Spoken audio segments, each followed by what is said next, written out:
Imagine a silence so profound it hurts the ears. It is not the silence of peace, nor the quiet of the countryside. It is the terrifying, unnatural silence of a modern metropolis that has simply ceased to function. No hum of refrigerators, no rumble of subway trains, no distant buzz of traffic lights, no glow from street lamps. Just the howling wind whipping through concrete canyons and the creeping, paralyzing grip of temperatures dropping to 20 degrees below zero. This is the reality for 500,000 souls tonight, huddled in the shells of apartment blocks that have transformed from homes into concrete iceboxes. When we talk about war, we usually talk about front lines. We talk about tanks maneuvering through mud, artillery duels in open fields, or soldiers storming trenches. We look at maps, measuring progress in kilometers gained or lost. But while the eyes of the world are fixed on the Donbass or the Southern Front, a far more insidious, strategic, and devastating war is being waged in the rear. It is a war not against soldiers, but against the very architecture of modern life.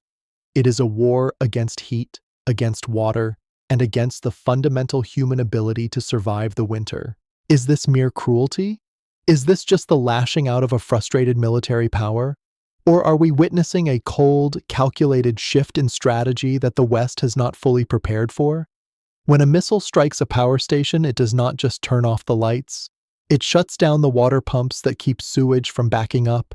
It kills the elevators in high-rises, trapping the elderly. It silences the internet, severing the lifeline of information. It creates a cascading societal failure that no amount of Patriot missiles or Leopard tanks can fix. Tonight, we need to look past the headlines of terror bombing and understand the brutal military logic at play here. We need to understand why the Russian Federation has decided that if it cannot conquer the land, it will make the land uninhabitable. We are witnessing the weaponization of winter on a scale we haven't seen since the darkest days of the 20th century.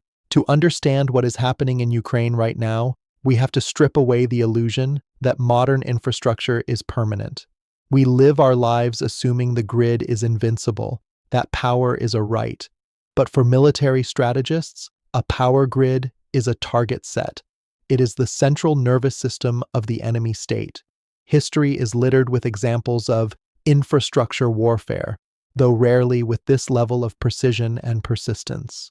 In 1991, during Operation Desert Storm, the United States coalition systematically dismantled Iraq's electrical grid. The logic was to blind the command centers and paralyze the air defense systems. But that was a prelude to a ground invasion, a quick, overwhelming strike to pave the way for tanks. What we are seeing in Ukraine is different. This is not a prelude.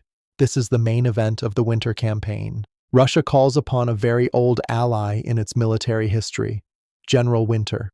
For centuries, the Russian strategy has relied on the vastness of the steppe and the brutality of the cold to defeat invaders, from the Grand Army of Napoleon to the Wehrmacht of Nazi Germany. The cold was a shield, but in this conflict, the dynamic has inverted. Russia is now using the cold as a sword. By systematically obliterating the thermal power plants and the high-voltage auto-transformers that step down electricity for residential use, they are turning the weather itself into a weapon of mass destruction. This is not random shelling.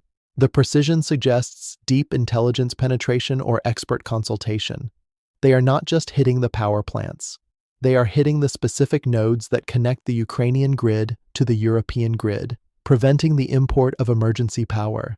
They are targeting the repair crews, launching double-tap strikes where a second missile follows the first after emergency responders arrive. This is a strategy of attrition, but not of soldiers. It is the attrition of the sheer will to exist. We must look at the key players driving this shift. For months, Western analysts spoke of Russia running out of missiles. They cited dwindling stockpiles of Kalibrs and Iskanders. Yet, the strikes continue, supplemented by waves of cheaper, Iranian-designed Shahed drones. This mix of high-end and low-end weaponry reveals a chilling adaptation. The cheap drones are often used to swarm air defenses, forcing the Ukrainians to fire million-dollar interceptor missiles at $20,000 mopeds with wings. Once the air defense batteries are depleted or exposed, the heavy cruise missiles slip through to shatter the turbines. On the other side, the Ukrainian leadership faces a nightmare scenario that no politician wants to articulate. President Zelensky and his generals are forced into a gruesome triage. Do they protect the front lines, covering the troops who are holding back the Russian army? Or do they pull their precious few air defense systems back to the cities to protect the civilians freezing in the dark? It is a choice between losing territory and losing the population. If you protect the grid, the front line may collapse. If you protect the front line, the state may collapse from within. This brings us to the strategic motives, the why.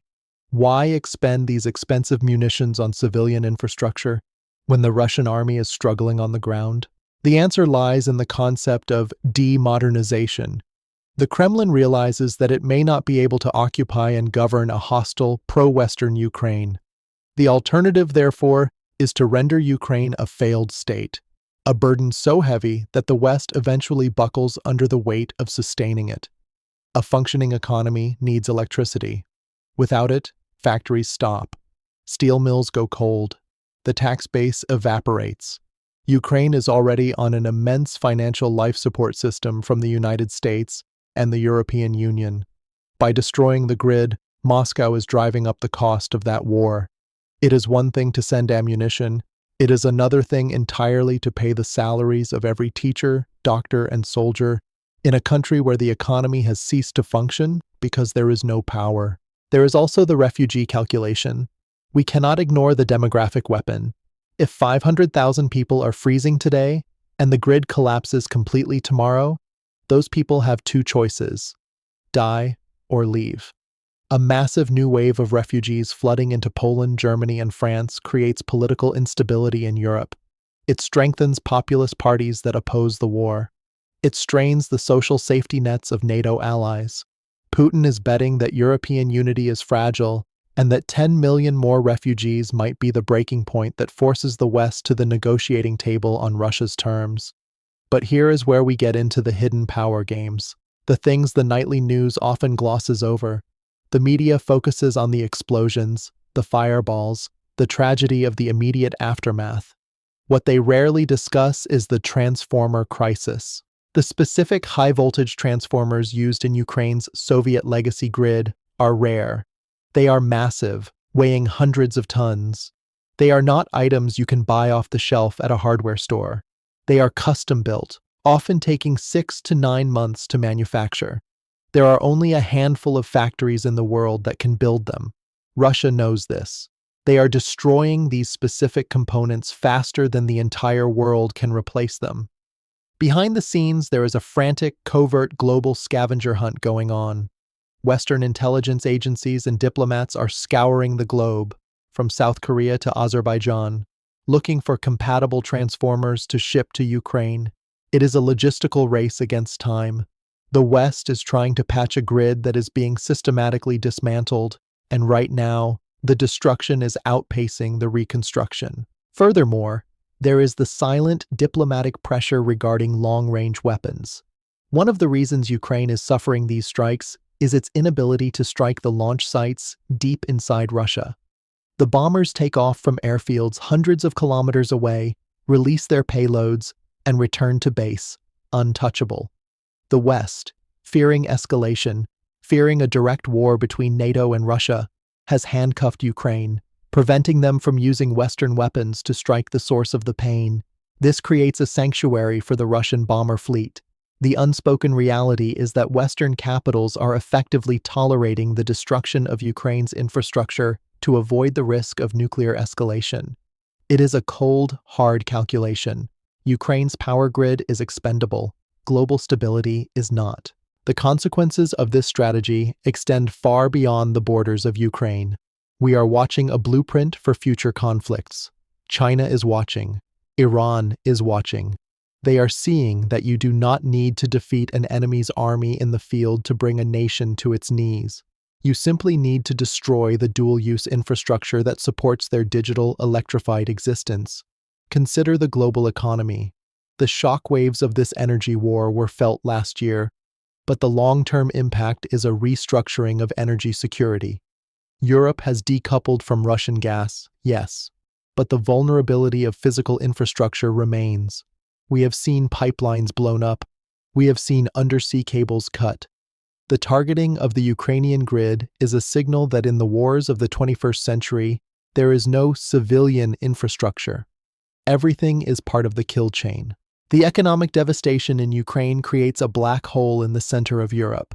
We are looking at a reconstruction bill that grows by billions of dollars every single week. Who will pay for this? The seized Russian assets? The American taxpayer? The European central banks?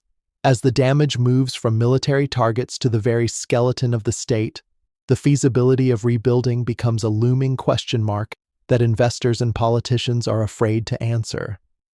What happens next?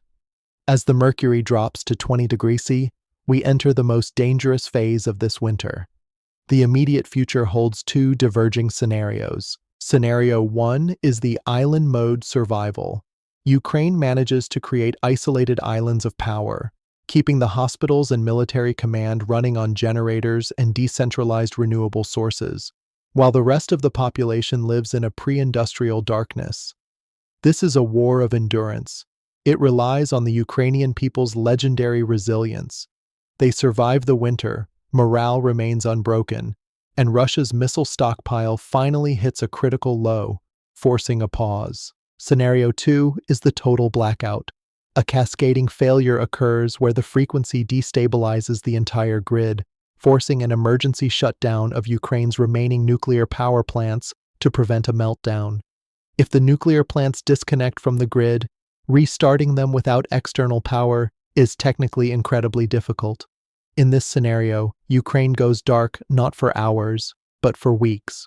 The water pipes freeze and burst inside the walls of cities. The sewage systems fail completely. Epidemics begin. The cities become uninhabitable, forcing a depopulation of the major urban centers.